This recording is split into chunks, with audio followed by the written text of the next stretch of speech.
Hello friends, तो आज हम लोग बात करने वाले हैं डिफरेंशियल इक्वेशन के ऊपर, जिसमें आज हम लोग फॉर्मेशन ऑफ डिफरेंशियल इक्वेशन के ऊपर चर्चा करेंगे।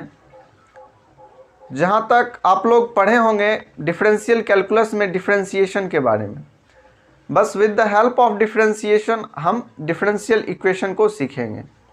डिफरेंशियल इक्वेशन के अंदर हम लोग किसी दिए गए समीकरण का डिफरेंशिएशन करते हैं और उसकी सहायता से उस समीकरण में जो आर्बिट्रेरी कांस्टेंट होता है उसको हटा करके उसके बाद हम लोग डिफरेंशियल इक्वेशन को प्राप्त करते हैं। यानी डिफरेंशियल इक्वेशन की अगर परिभाषा दी जाए तो वैसा समीकरण जिसमें एक स्वतंत्र चर हो, एक अस्वतंत्र चर हो, यानी डिपेंडेंट वेरिएबल और इंडिपेंडेंट वेरिएबल, और साथ साथ उनके डेरिवेटिव्स भी उसमें अवेलेबल हो।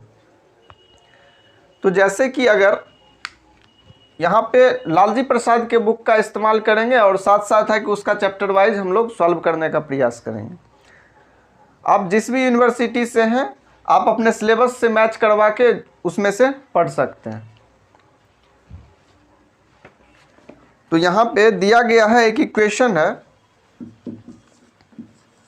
y equal to mx plus M square. ये एक इक्वेशन दिया गया है।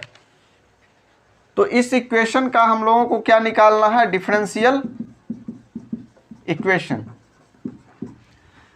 तो इस इक्वेशन को सबसे पहले हम लोग क्या करेंगे? डिफरेंशिएट करेंगे। जब डिफरेंशिएट करेंगे लिखेंगे differentiate both the sides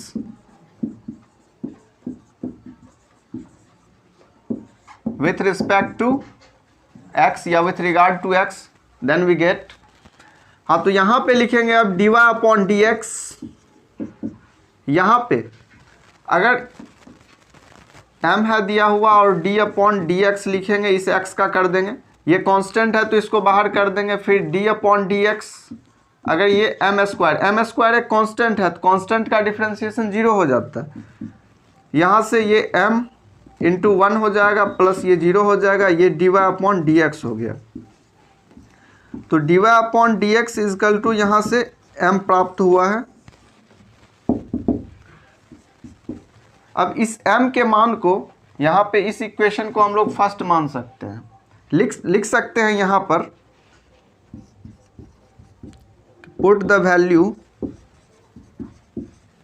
of m in equation 1 we get।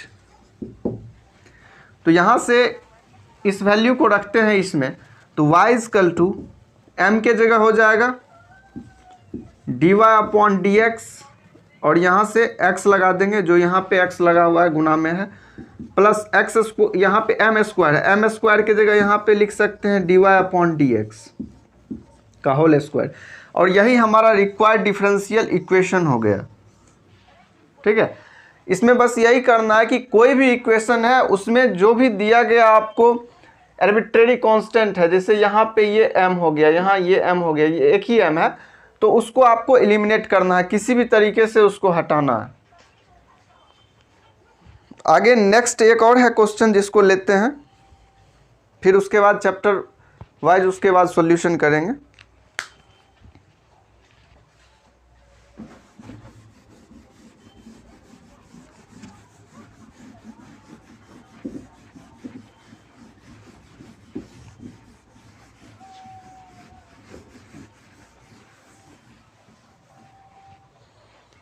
Second example दिया गया है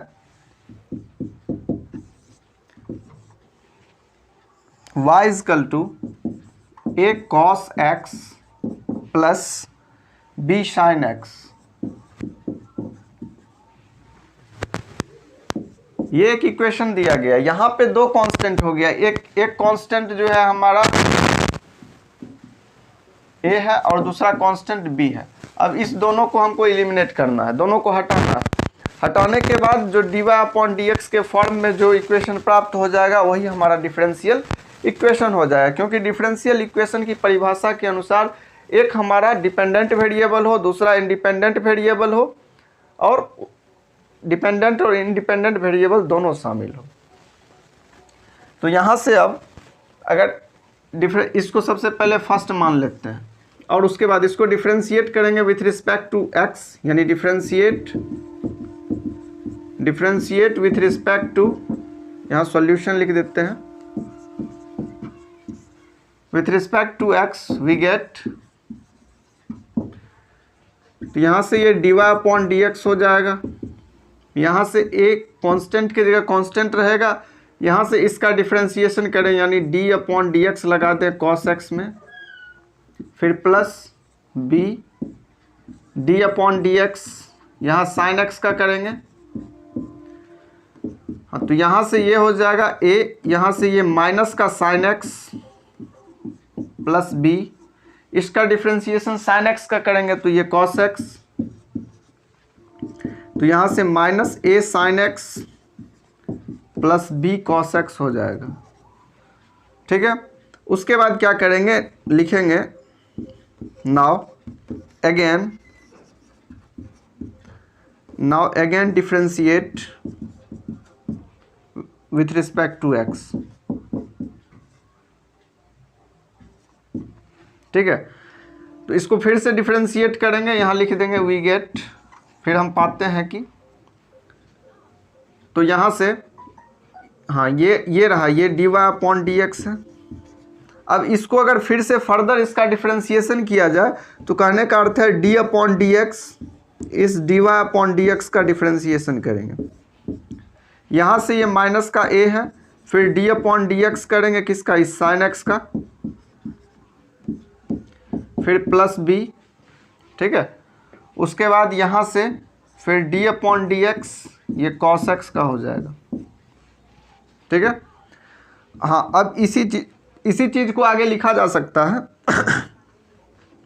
ये हो जाएगा d2y अपॉन dx स्क्वायर, इसको ऐसे लिखते हैं यानी डबल डिफ्रेंशिएशन, इसको पढ़ने का तरीका है d2y अपॉन dx स्क्वायर, यहाँ से ये माइनस का a sin x का डिफ्रेंशिएशन हो जाएगा cos x प्लस का b cos x का हो जाएगा माइनस का sin x।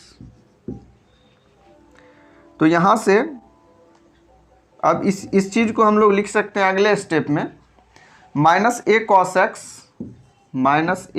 x, यहाँ से फिर माइनस का b sin x।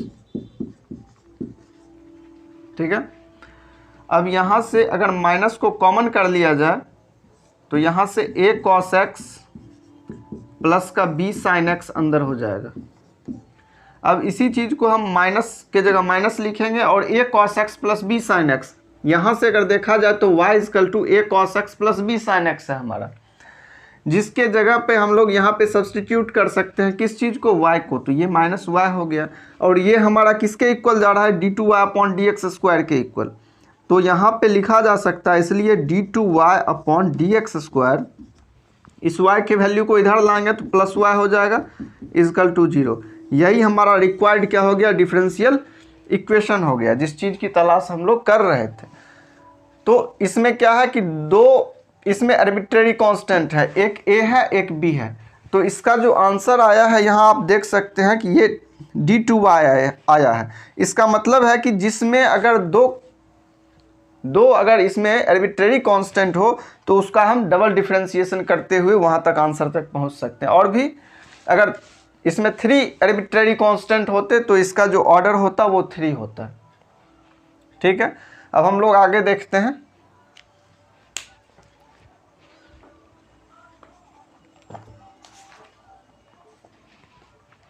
हाँ, आगे दिया गया है टाइप्स ऑफ डिफरेंशियल इक्वेशन, प्रत्येक पेज को समझते हुए चलेंगे। टाइप्स ऑफ डिफरेंशियल इक्वेशन के अंतर्गत हम ये जानेंगे कि डिफरेंशियल इक्वेशन कितने टाइप के होते हैं।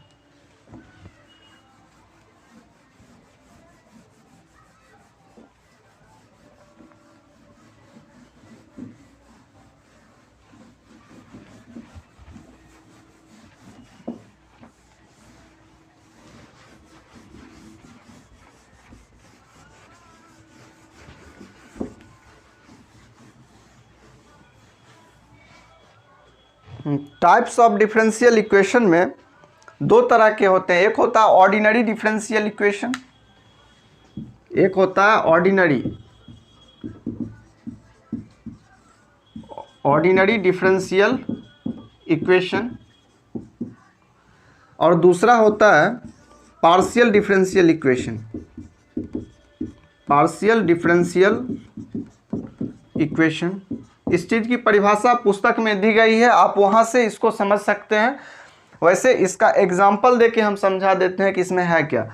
ऑर्डिनरी डिफरेंशियल इक्वेशन वैसा डिफरेंशियल इक्वेशन होता है जैसे कि अगर हम लिखें dy upon D X equal to 1 plus X upon 1 plus Y. यहाँ पे कहने का अर्थ यह है कि इसमें बस एक इंडिपेंडेंट वेरिएबल पाया जाता है। इंडिपेंडेंट वेरिएबल का मतलब है जैसे यहाँ पे x है, यह हमारा इंडिपेंडेंट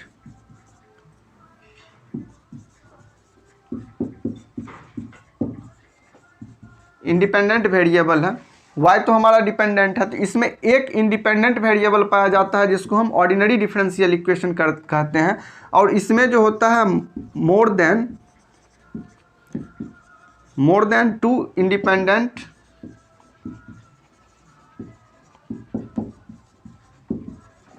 वेरिएबल इसमें पाया जाता है। जैसे कि अगर हम लिखें इसमें, जैसे लिखें del z upon del x plus, फिर लिख सकते हैं del z upon del y equal to, मान लीजिए यहाँ पे हम लिख सकते हैं a ले सकते हैं जो लेना है। तो यहाँ पे अगर देखा जाए तो इसमें क्या है, यहाँ पे x भी एक इंडिपेंडेंट वेरिएबल है, यहाँ y भी एक इंडिपेंडेंट वेरिएबल है। तो ये हमारा कौन सा उदाहरण हो गया इसका, पार्शियल डिफरेंशिएशन का। पार्शियल डिफरेंशिएशन के ऊपर भी हम लोग पढ़ेंगे आगे, ठीक है। तो यहाँ तक ये हो गया। अब आगे देखते हैं, आगे ऑर्डर दिया गया है और डिग्री, कि किसी भी डिफरेंशियल इक्वेशन का ऑर्डर और डिग्री क्या होता है। फिर उसके बाद चैप्टर को शुरू करेंगे।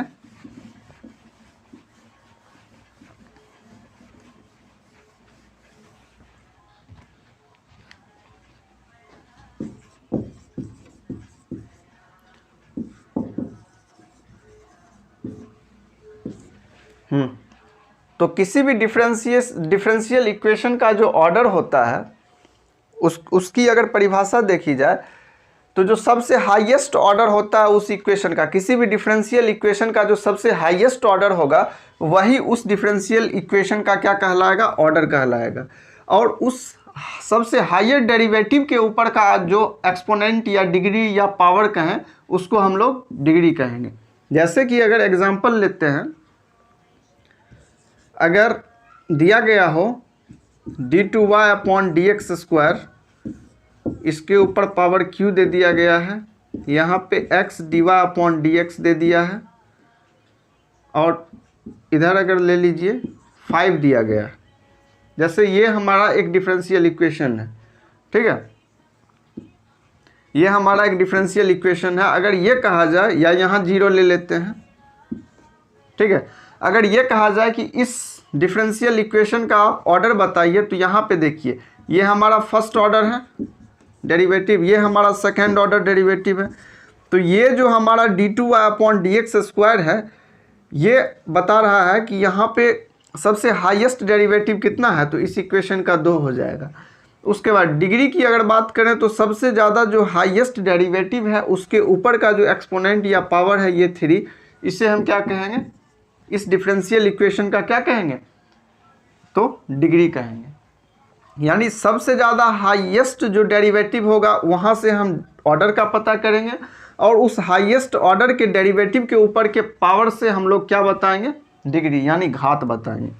कुछ ऐसे भी कंडीशंस हैं जहाँ पर कि घात परिभाषित नहीं होते हैं। जैसे कि अगर ये दे दिया जाए कहीं पे e के ऊपर अगर dy अपॉन डी एक्स लगा के दे दिया जाए, या log यहाँ पे आपको dy अपॉन डी एक्स दे दिया जाए इक्वेशन में, या दे दिया जाए साइन एंगल में दे दिया जाए dy अपॉन डी एक्स, तो ये सारी कंडीशंस होती हैं जहाँ पर कि घात परिभाषित नहीं होते हैं। ये सब आप लोग क्लास 12th में पढ़ चुके होंगे। तो अब हम लोग चैप्टर की शुरुआत करते हैं, जिसमें सबसे फर्स्ट क्वेश्चन दिया गया है। एग्जाम्पल 1 चैप्टर का नाम है y equal to a sine mx। यहाँ पे 2 कांस्टेंट हैं, एक तो एंगल में है, यहाँ mx में m दिया गया है, और दूसरा यहाँ a है। तो सबसे पहले क्या करेंगे, इसको डिफरेंशिएट करके यहाँ से एलिमिनेट करने का प्रयास करेंगे। तो डिफरेंशिएट अगर किया जाए, लिखेंगे डिफरेंशिएट बोथ द साइड्स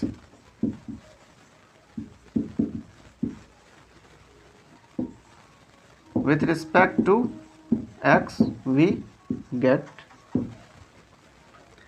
यहाँ से dy अपॉन dx हो जाएगा, यहाँ और भी लिख सकते हैं, और यहाँ से a, यहाँ पे d अपॉन dx लगाएंगे साइन mx, तो इसको लिख सकते हैं dy अपॉन dx a, ये हो जाएगा cos mx। फिर अगेन इसको डिफरेंशिएट करते हैं, डिफरेंशिएट यानी यहाँ अगेन लिख सकते हैं, again differentiate with respect to x we get. फिर से अगर इसको डिफरेंशिएट करें तो यहाँ से हम लोग डायरेक्ट लिख सकते हैं इसको d2y अपॉन dx स्क्वायर, यहाँ से a के जगह a है, इसका अगर डिफरेंशिएशन करें तो क्या हो जाएगा, माइनस का साइन mx। यहाँ पे एक थोड़ा सा मिस्टेक हुआ है, यहाँ से इस m का अंदर वाले का भी करेंगे तो यहाँ am हो जाएगा, ठीक है यहाँ पे। और इसको अगर हम फिर से यहाँ पे m तो होगा पहले से ही, और इस m का फिर से करें तो यहाँ m स्क्वायर हो जाएगा, यानी इसको लिखा जा सकता है a m square sine mx, आगे इसका माइनस ले आते हैं। अब यहाँ से इसको अगर फर्स्ट मान लें तो इसकी सहायता से अगर यहाँ पे लिखें